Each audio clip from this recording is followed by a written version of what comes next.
नमस्कार प्यारे शिक्षार्थियों। मैं मुकेश कुमार साहू, सहायक प्राध्यापक समाजशास्त्र समाज कार्य विभाग, पंडित सुंदरलाल शर्मा मुक्त विश्वविद्यालय छत्तीसगढ़ बिलासपुर। और आज की इस व्याख्यान माला में आप सभी का स्वागत करता हूं। आज हम चर्चा करने वाले हैं समाजशास्त्र की एक महत्वपूर्ण इकाई सामाजिक संरचना के बारे में, यानी कि सोशल स्ट्रक्चर के बारे में।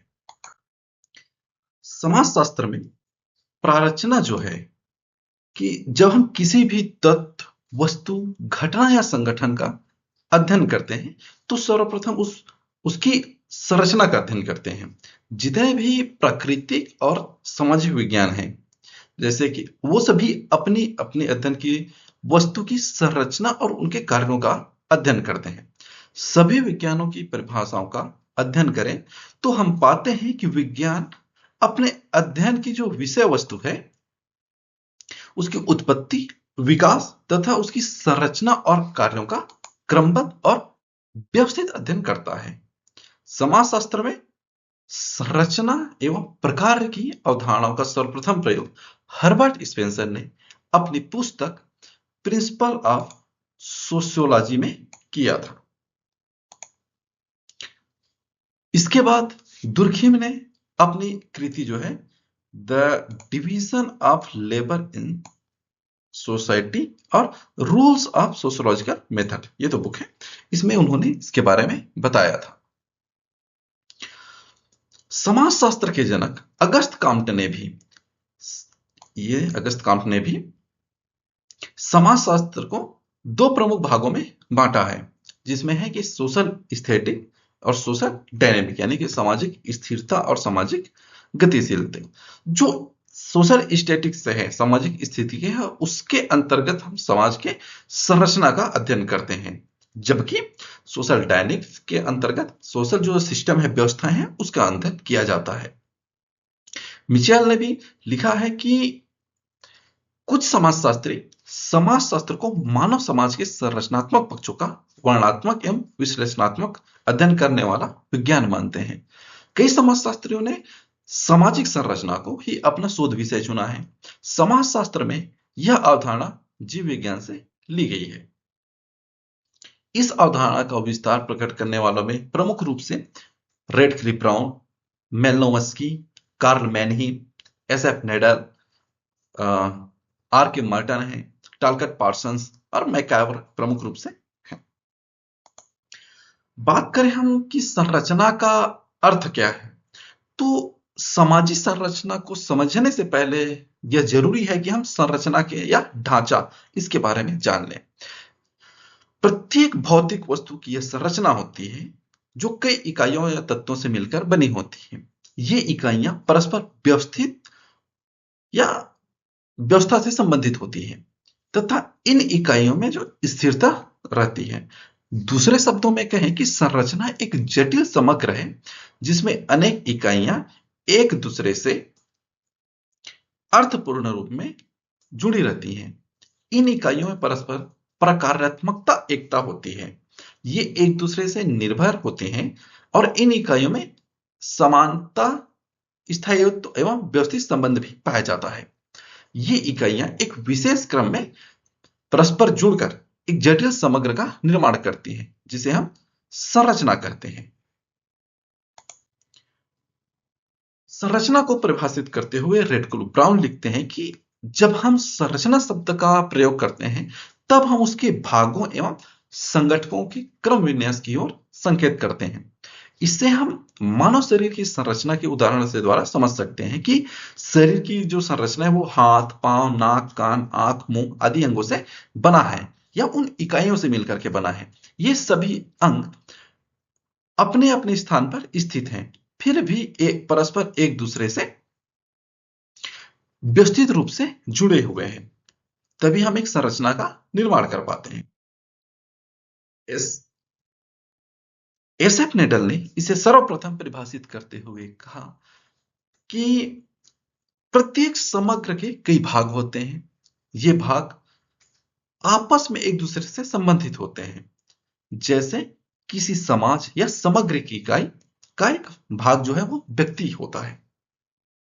विभिन्न मूल्य, मानक, नियम, परंपरा आदि वे माध्यम हैं जिससे कि समाज के सदस्य आपस में संबंधित होते हैं। यह संबंध ही संरचना है। इसका उल्लंघन करने पर समाज दंडित करता है। नेडल ने संरचना को इन शब्दों से परिभाषित भी किया कि संरचना का अर्थ समग्र के भागों का व्यवस्थित ढंग से संग्रह है। साधारणतः जो है संरचना अपरिवर्तनशील होती है तथा इसके भाग पर जो है वो परिवर्तनशील होते हैं। फर्डिनेंड ससुरे ने परिभाषित करते हुए लिखा कि संरचनावाद का जो सशक्त रूप है वो भाषाई संरचनावाद है। इस दृष्टि में ससुरे ने संरचना को परिभाषित किया है। इसी प्रकार से भाषा के विविध भागों के संबंधों के अध्ययन से जो है संपूर्ण भाषा को समझा जा सकता है।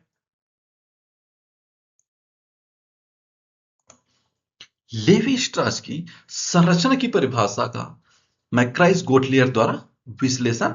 मैक्राइस गोटलियर जो है वो एक संरचनात्मक मार्क्सवादी विचारक है।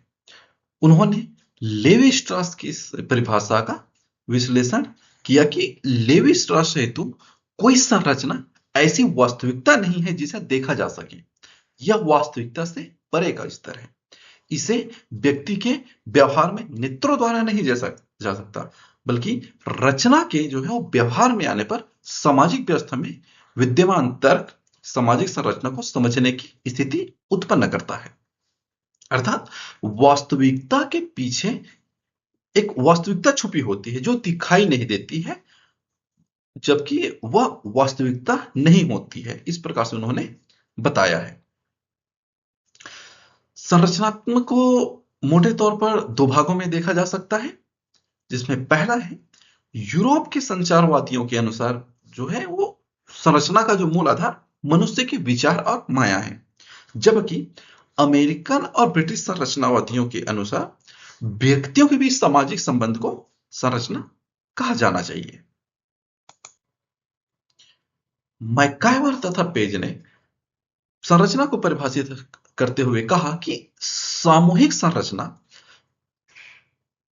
सवस्तु के द्वारा प्रतिनिधि होती है जिससे कि हम पैदा होते हैं और जिसके अंतर्गत हम काम करते हैं और मनोरंजन प्राप्त करते हैं।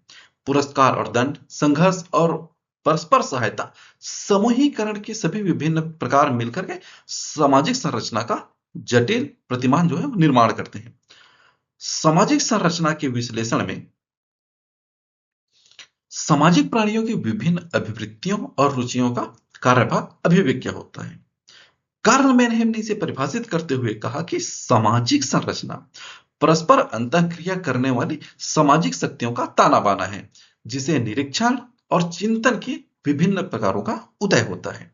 इसी प्रकार से टालकट पार्सन ने भी संरचना को परिभाषित करते हुए लिखा है कि हम मूर्त जनसंख्या और उसके व्यवहार एक दूसरे के प्रति सापेक्ष भूमिका निभाने की शक्तियों के रूप में अभिनेताओं अथवा काम करने वालों के बीच परस्पर संबंध के प्रतिमान अथवा व्यवस्था के अमूर्तकरण के द्वारा एक समाज की संरचना तक पहुंचते हैं।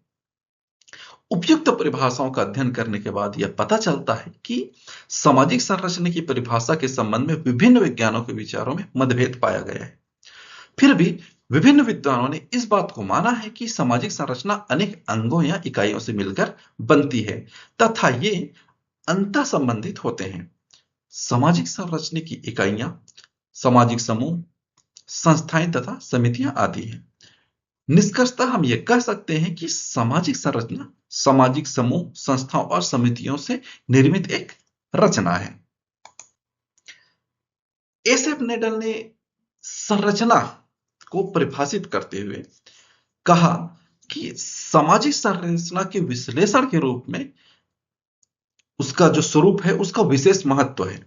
उन्होंने कहा कि मूर्त जो जनसंख्या है तथा उसके व्यवहार से पृथक दूसरे व्यक्तियों से संबंधित रखते हुए भूमिका संपादन के संदर्भ में कर्ताओं के मध्य के संबंध प्रतिमान व्यवस्था के संबंधित समाज को संरचना कहते हैं। इसी प्रकार नेडल कहते हैं कि कर्ताओं के मध्य संबंधों के प्रतिमान मुख्य हैं, जो कि इसकी तुलना में कर्ता गौण रूप में होते हैं।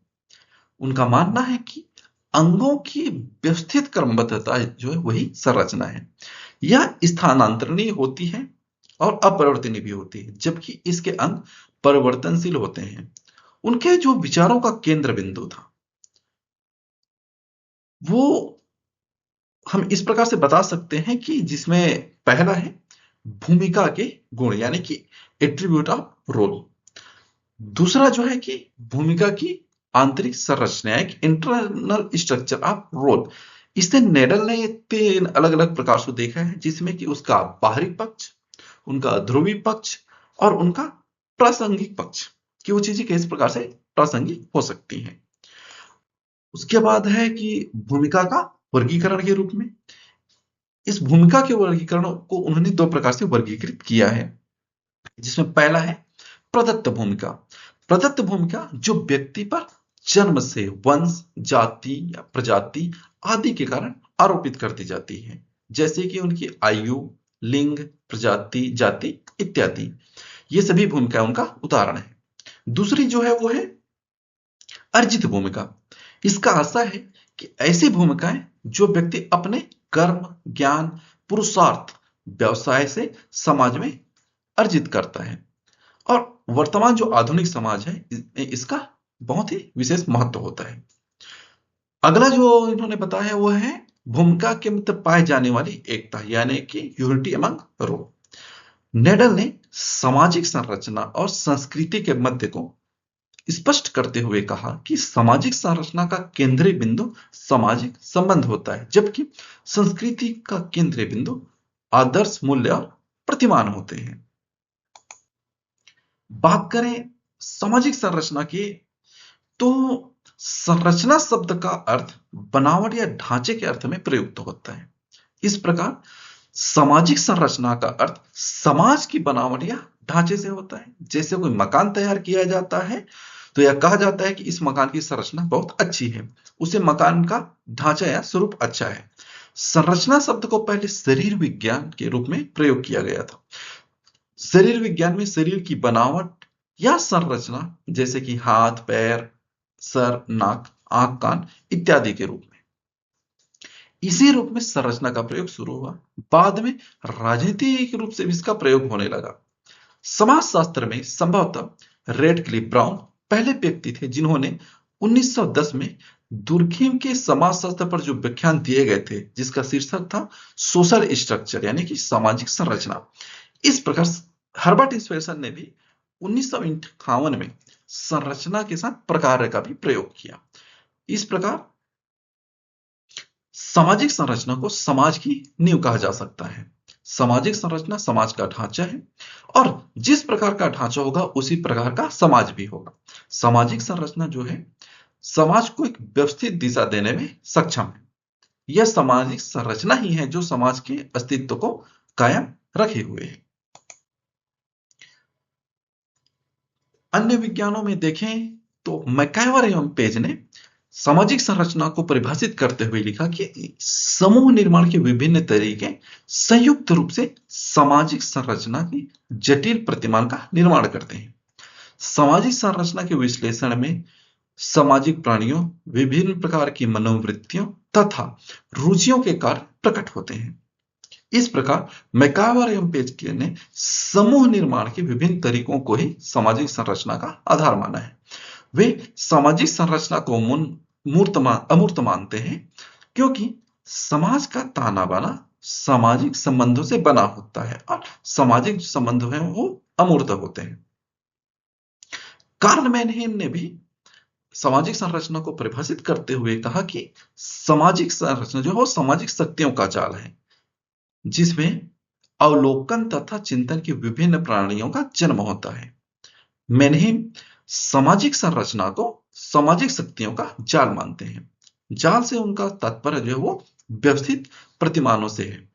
एक जाल का निर्माण जो है कई धागों से मिलकर के बना होता है और ये धागे जाल की इकाइयां हैं। इसी व्यवस्थित रूप से जमने पर ही हम इसे जाल बना सकते हैं। उसी प्रकार सामाजिक संरचना का जाल भी जो है वो सामाजिक शक्तियां रूपी जो धागों से बना है। सामाजिक शक्तियों से जो उनका तात्पर्य है नियंत्रण के उन साधनों जो सामाजिक जीवन को स्थिरता प्रदान करते हैं। ये शक्तियां परस्पर अंतःक्रिया भी करती हैं और समाज में निरीक्षण एवं चिंतन की पद्धतियों को जन्म देती हैं। मैनहेम की यह परिभाषा अपूर्ण प्रतीत होती है, क्योंकि मात्र सामाजिक शक्तियों से ही सामाजिक संरचना का निर्माण नहीं हो सकता। इसी प्रकार से पार्सन ने भी सामाजिक संरचना को परिभाषित करते हुए लिखा कि सामाजिक संरचना परस्पर संबंधित संस्थाओं, एजेंसियों और सामाजिक प्रतिमानों तथा साथ ही समूह के प्रत्येक सदस्य द्वारा ग्रहण किए गए पदों तथा उनके कार्यों के विशिष्ट क्रमबद्धता को कहते हैं। पार्सन की इस परिभाषा से तीन बातें जो है वो स्पष्ट होती हैं, जो है कि सामाजिक संरचना का निर्माण सामाजिक संस्थाओं, एजेंसियों, प्रतिमानों एवं व्यक्तियों द्वारा ग्रहण किए गए पदों एवं भूमिका रूपी इकाइयों से होती है। दूसरा जो होता है कि ये जो सभी इकाइयां हैं एक दूसरे से संबंधित होती हैं। और तीसरा है कि सामाजिक संरचना में एक विशिष्ट सामान्य क्रमबद्धता पाई जाती है।